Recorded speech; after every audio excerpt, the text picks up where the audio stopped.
সম্মানিত দর্শক,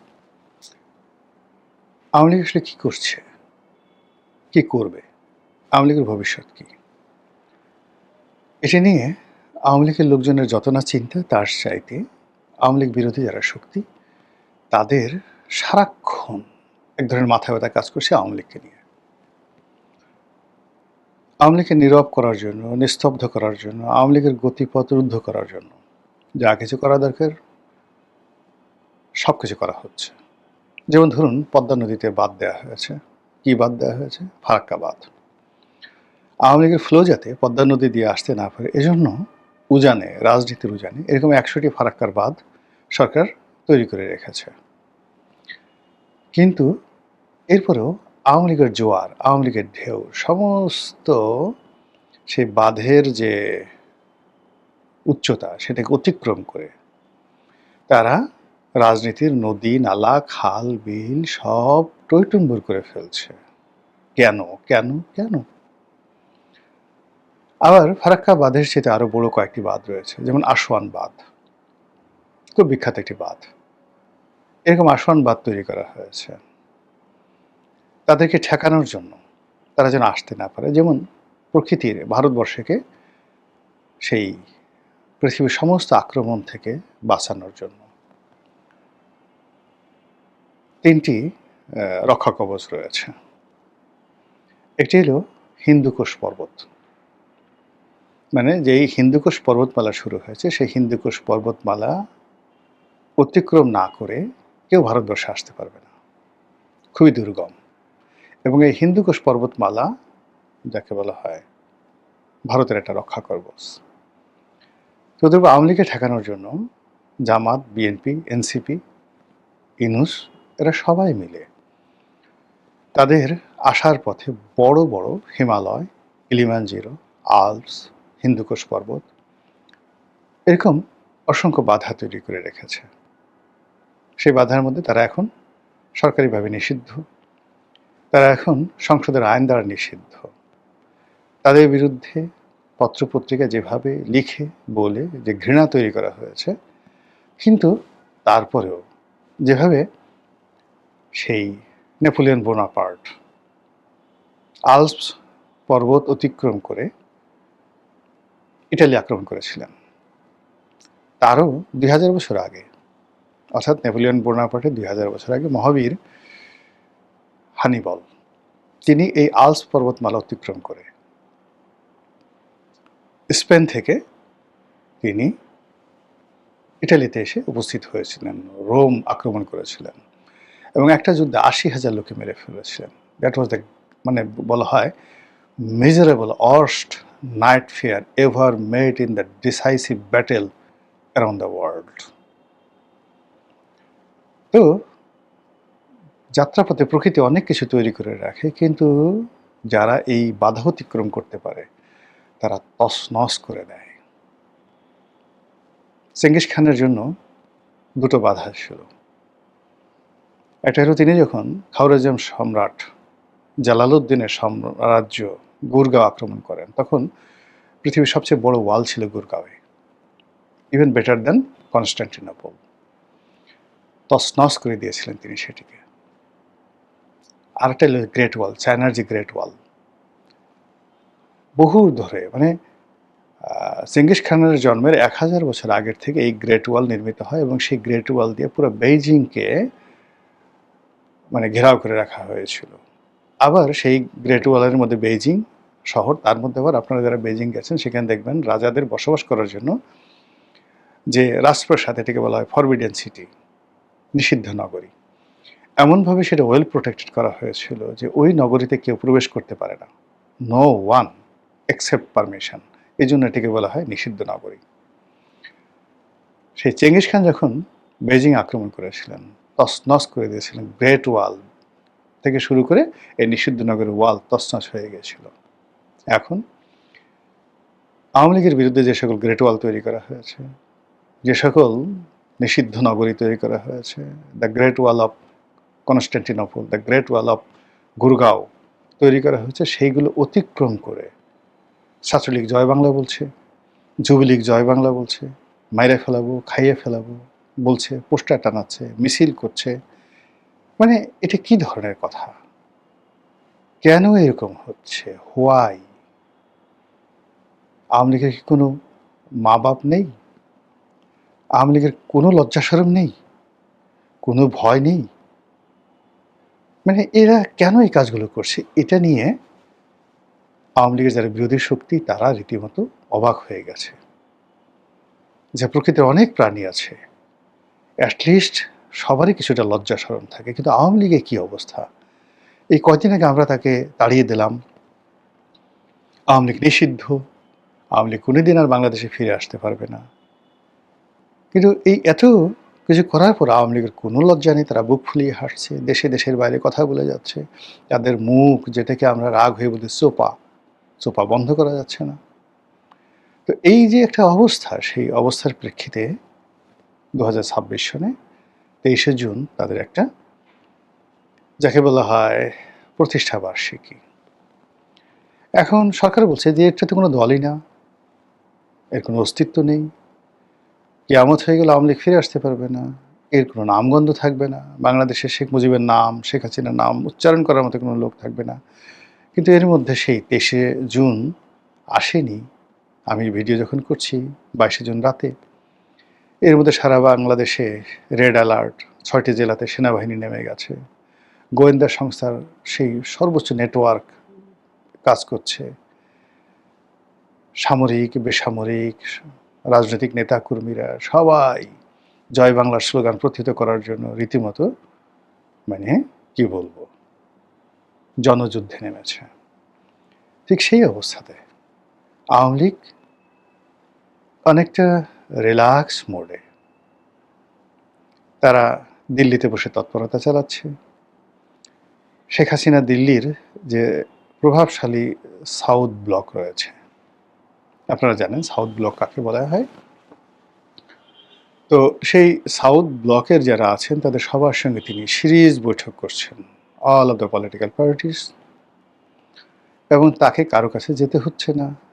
সবাই নরেন্দ্র মোদী থেকে শুরু করে সরকারের কর্তা ব্যক্তি সবাই তার সঙ্গে গিয়ে দেখা করছেন গোপনে। সোনিয়া গান্ধী থেকে শুরু করে অন্যান্য যে সকল নেতা যারা দিল্লিতে যাচ্ছেন, কেউ হয়তো তামিলনাড়ু থেকে আসছে, কেউ হয়তো কলকাতা থেকে আসে, তার সঙ্গে দেখা করছেন। তিনি বলতে গেলে পীরে মা হয়ে গেছেন এখন। মানে তাকে, মানে এটা বলতে মেজাজও গরম হয়ে যায়, রাগও হয়ে যায়, হাসিও পায়। আমরা একটা সময় হেসেছিলাম খুব যে মোজাম্মেল বাবু, সাংবাদিক মোজাম্মেল বাবু শেখ হাসিনাকে খুশি করার জন্য বলেছিলেন যে নেত্রী, আমাদের খুব দুঃখ হচ্ছে, আমরা বোধহয় আপনাকে হারাতে যাচ্ছি। তো শেখ হাসিনা খুব আশ্চর্য হয়ে গেলেন, অবাক করা কথা, এ কি নেগেটিভ বললো না পজিটিভ বললো? আচ্ছা কেন কেন কেন কেন হারাতে যাচ্ছি কেন?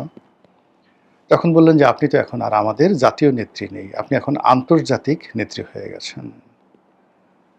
এই জন্য এখন আপনি বিশ্ব নিয়ে চিন্তা ভাবনা করবেন, আমরা তো আর আপনাকে পাবো না। তখন শেখ হাসিনা হেসে দিলেন, বলে কি বালক, এ কথা কি কেউ বলে? আচ্ছা রাখো রাখো রাখো রাখো, খুশিতে টকবক। আচ্ছা দেখেন, সেদিন যেটা স্যাটায়ার করে মোজাম্মেল বাবু বলেছিলেন, এখন ঠিক সেম জিনিসটাই ঘটনাটা ঘটছে। আমেরিকা বলছে, আমেরিকান রাষ্ট্রদূত বলছেন আমরা সবার সঙ্গে যোগাযোগ করছি। ফলে তিনি ব্রেন্ট ক্রিস্টেনসেন যে দিল্লি গেলেন, তিনি যে শেখ হাসিনার সঙ্গে দেখা করেননি, আপনাকে বলতে পারবেন দেখা করেননি? ভারতে যারা জয়শঙ্কর ছয়শঙ্কর তারা দেখা দেখা করছেন, সেটা ভালো কথা। আমেরিকান যে সমস্ত লোকজন দল বেঁধে খুব সাম্প্রতিক সময় দিল্লিতে আসছে, এই যে মোসাদের যাকে বলা হয় লোকজন, ইসরায়েলের লোকজন, এখন এই যে যে সকল কথাবার্তা হামাস নিয়ে বলছে, তারা যে শেখ হাসিনার সাথে দেখা করেনি, আপনি কি করে বলবেন বলেন তো? ব্রিটিশ যে রাষ্ট্রদূত সারাহ কুক, তিনি যে শেখ হাসিনার সঙ্গে কথা বলছেন না, দেখা করছেন না, তারপরে আবার তারেক রহমান সাহেবের সঙ্গে দেখা করে কথা বলছেন না, আপনি আমি কি করে জানবো বলেন তো? নরেন্দ্র মোদী শেখ হাসিনার সঙ্গে দেখা করার পর কেন বারবার তিনি ৩ থেকে ৪ বার তিনি কলকাতাতে এলেন? কেন ভারতীয় সেনাপ্রধান, বর্তমান আগের যে মিস্টার উপেন ছিলেন এবং বর্তমানে যিনি আছেন, কেন বারবার আসাম ত্রিপুরা আসা যাওয়া করছেন? ফলে শেখ হাসিনা ওখানে বসে তিনি কি করছেন দিল্লিতে বসে? এটা সরকারকে জানতে হবে, আমাদেরকে জানতে হবে। না জানা পর্যন্ত আমরা কিন্তু স্বস্তি পাচ্ছি না। ২ নম্বর হলো শেখ হাসিনার ছেলে। সে যে লন্ডনে আছে, এই আমেরিকাতে আছে। সে তো আমেরিকাতে বসে মেট্রোতে চড়ছে না। আগে একসময় তার মা যখন ক্ষমতায় ছিলেন, তখন তিনি অনেকটা রিল্যাক্স ছিলেন। কখনো হাফ প্যান্ট পরে, শর্টস পরে তিনি বসতেন। তার প্রিয় একটা কুকুর, সেটাকে নিয়ে তিনি পোজ দিতেন। বাংলাদেশে আসতেন কখনো, মানে তিনি জাস্ট এটাকে একটা প্লেজার টাইম হিসেবে ব্যবহার করতেন। কিন্তু এখন তো তিনি সেটা করছেন না, তিনি খুব সিরিয়াস। এবং আপনারা জানেন যে পুরো ২০০১ থেকে ২০০৬ সনে আমেরিকাতে মার্কিন যে লবিস্ট গ্রুপটা ছিল আওয়ামী লীগের, এর পুরো লবিস্ট গ্রুপটির নেতৃত্ব দিয়েছিলেন সজীব ওয়াজেদ জয়। তার প্রেক্ষিতে আমেরিকার যে গ্রুপটি, যারা এসে বাংলাদেশের রাজনীতিতে এস্টাবলিশড হয়েছিলেন, তাদের মধ্যে আমি নাম বলি, জনাব অর্থমন্ত্রী মুহিত, আবুল মাল আব্দুল মুহিত, তার ভাই ডক্টর এম এ মোমেন, তার সঙ্গে সঙ্গে যে সকল আমেরিকান লবিস্টের লোকজন রয়েছেন, সেই ডক্টর তৌফিক এলাহি, মশিউর রহমান, ডক্টর মশিউর রহমান এনবিআরের চেয়ারম্যান ছিলেন, এসটি ইমাম, ডক্টর এসটি ইমাম, ওই যে সোনালী ব্যাংকের চেয়ারম্যান ছিলেন যাকে বলা হয় ডক্টর কাজী বাহারুল ইসলাম, ডক্টর আবুল বারাকাত, এই পুরো লোকগুলো যে এই যে আমেরিকান লবিস্টের হয়ে, এরকম অন্তত পক্ষে ১০০ জন, দে আর রিনাউন্ড পলিটিশিয়ান, তারা bureaucrat, army bureaucrat, civil bureaucrat, সবাই তারা যে গ্রাউন্ড ওয়ার্কটা করেছেন ২০০১ থেকে ২০০৬ পর্যন্ত, ইটস আনবিলিভেবল। এর আমেরিকান পার্টি অ্যাবসলিউটলি নেতৃত্ব দিয়েছেন ওই যে আপনারা যাকে অটিস্টিক বলেন, আপনারা যাকে নিয়ে ঠাট্টা করেন, ট্রল করেন, সেই সজীব ওয়াজেদ জয়। তো সেই ২০০৬-এর পর 1/11 গেল, তারপরে ১৭ বছর তিনি বিশ্ব রাজনীতি দেখেছেন, বিশ্বের যত রাজদরবার দেখেছেন, তারপর বাংলাদেশের প্রশাসন দেখেছেন। যদি আপনি বলেন টাকা পাচার করেছেন, কামিয়েছেন, টাকা নিয়ে তো তিনি বসে বসে সেই টাকা ছিঁড়ে, মানে গাঁজা খাননি বা ছিঁড়ে ফেলেননি, সেই টাকা তার হাতে আছে। তো সব মিলিয়ে এই জিনিসগুলো যে তিনি করেছেন ২০০৬ থেকে আপনি যদি ২০২৪ পর্যন্ত ধরেন, এই যে সুদীর্ঘ সময়, অর্থাৎ আওয়ামী লীগের ১৭ বছর, তার আগের ২ বছর, ১৯ বছর, এই ১৯ বছর জনাব সজীব ওয়াজেদ জয়, তার কি একটা চুলও পাকেনি? তার কি কোনো অভিজ্ঞতা হয়নি? তার কি কোনো বোধ বুদ্ধি হয়নি? এবং সেইগুলো নিয়ে এখন তিনি কি বসে বসে আকাশে তারা গুনছেন আমেরিকাতে? Not like that. তিনি যদি ২০০১ থেকে ২০০৬ পর্যন্ত কোনো সফলতা দেখাতে পারেন, যেটা বিএনপি হাড়ে হাড়ে টের পেয়েছে, জানে, তাহলে সেটা এখন কোন পর্যায়ে আছে। ফলে এগুলো কাউন্ট করতে হবে, এগুলো কাউন্ট করতে হবে। তার বাইরে লক্ষ্য করুন যে এই মুহূর্তে আওয়ামী লীগের ৩টি গ্লোবাল হেডকোয়ার্টার, ১ নম্বর গ্লোবাল হেডকোয়ার্টার এখন লন্ডন, ২ নম্বর গ্লোবাল হেডকোয়ার্টার হলো এখন কলকাতা, ৩ নম্বর গ্লোবাল হেডকোয়ার্টার এখন দিল্লি, ৪ নম্বরে নিউ ইয়র্ক, ৫ নম্বরে ওয়াশিংটন ডিসি। এখন এই যে হেডকোয়ার্টারের মধ্যে যে একটা কানেক্টিভিটি, এই কানেক্টিভিটিগুলো যেভাবে চলছে, যেভাবে তারা একের পর এক ম্যাটিকুলাস ডিজাইনের যে কাজগুলো করছে, আপনি চিন্তা করেন ডক্টর মোহাম্মদ ইউনূস গেলেন, তার জীবন হারাম করে দিয়েছেন। হাসনাত আব্দুল্লাহ গেল, জীবন হারাম করে দিয়েছেন। এবং নেক্সট টাইমে ডাক্তার শফিকুর রহমান যখন যাবেন, তার জীবন হারাম করে দেওয়া হবে। তারেক রহমান সাহেব যদি এই ইংল্যান্ডে তিনি যান, কিংবা এই যে নিউ ইয়র্কে তিনি যাবেন, জাতিসংঘ সাধারণ পরিষদের অধিবেশন দেখেন, ওই সময়টাতে আওয়ামী লীগ কী বিশ্রী কর্মকাণ্ডগুলো করে। আপনারা মানে আওয়ামী লীগের এই সমস্ত দুষ্টামি আপনারা কল্পনাই করতে পারবেন না। তারা যে লগি উঠে দিয়ে যেভাবে সাপের মতো মানুষ মারছে, আপনি কল্পনা করতে পারেন? যেভাবে তারা বাস পুড়িয়েছে শেরাটনের সামনে গান পাউডার দিয়ে। বাংলাদেশে যে গান পাউডার দিয়ে বাস পুড়ানো যায়, এটা কেউ কল্পনা করতে পারেন? বাংলাদেশে কোনো রাষ্ট্রদূতের গাড়ি যে ভাঙা যায়। মোহাম্মদপুরের রাতের আঁধারে সেই রাষ্ট্রদূত দৌড়ে পালিয়েছেন। বদিউল আলম মজুমদারের বাসায় দেখা করতে গেছিলেন। আপনি কল্পনা করতে পারেন এদের দুষ্টামি? যেখানে আপনার যাকে বলা হয় পিটার ডি হাসকে যে ধাওয়াটা দেওয়া হয়েছে কয়েকবার, সে ভয়ে তার দূতাবাস থেকে বের হতেন না তিনি। এই আওয়ামী লীগ, সেই আওয়ামী লীগ মনে করেন যে জনাব তারেক রহমান সাহেব যাবেন নিউ ইয়র্কে, আওয়ামী লীগ কী করছে? যারা মোচ কামাতো তারা মোচ রেখে দিয়েছে, যারা মানে চুল মিলিটারি স্টাইল রাখতো তারা এখন সেই বাবরি চুল রাখছে। আপনি দেখেন না ওই যে ঢাকার মেয়র ছিল খোকন,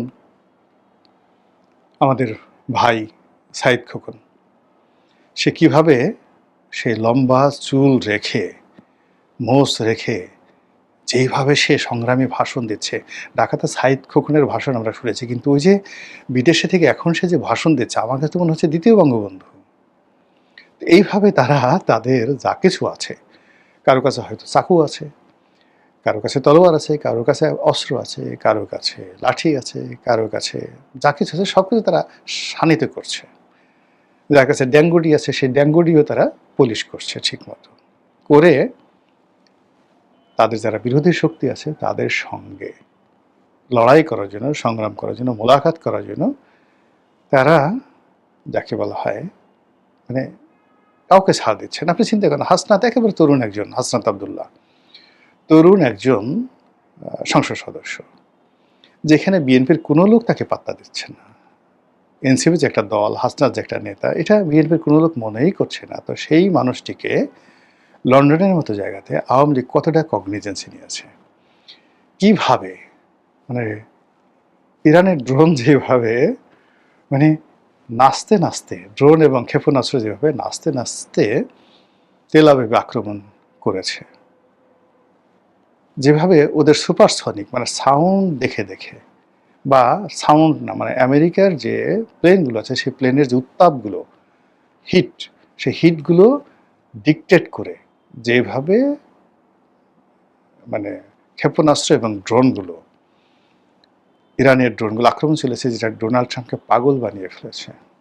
একইভাবে হাসনাত আবদুল্লাহর মতো একজন অনুল্লেখ্য মানুষকে, আওয়ামী লীগের তুলনায় অনুল্লেখ্য মানুষকে তারা যে এফোর্ট দিয়ে লন্ডনে যা কিছু করছে এখন নিয়ে, তাকে মামলা দেওয়া, আসামি করা, তাকে ডিম মারা, তাকে দাবরানি দেওয়া, তাকে দৌড় দেওয়া, হিথ্রো এয়ারপোর্ট থেকে শুরু করে এখন পর্যন্ত তার জীবন যেভাবে তছনছ করে দিচ্ছে, তো তাকে যদি হাসনাতের মতো একটা লোককে পেয়ে যদি আওয়ামী লীগ এভাবে বাটাম দেয়, তাহলে তার সাথে বড় বড় যারা আছেন তাদেরকে পেলে কি করবেন আপনি বোঝার চেষ্টা করেন। তো এই যে আওয়ামী লীগের যে অবস্থা, সেই অবস্থা আপনি কগনিজেন্সে নেবেন কি নেবেন না, ভাববেন কি ভাববেন না, এটা আপনার একান্ত ব্যক্তিগত বিষয়।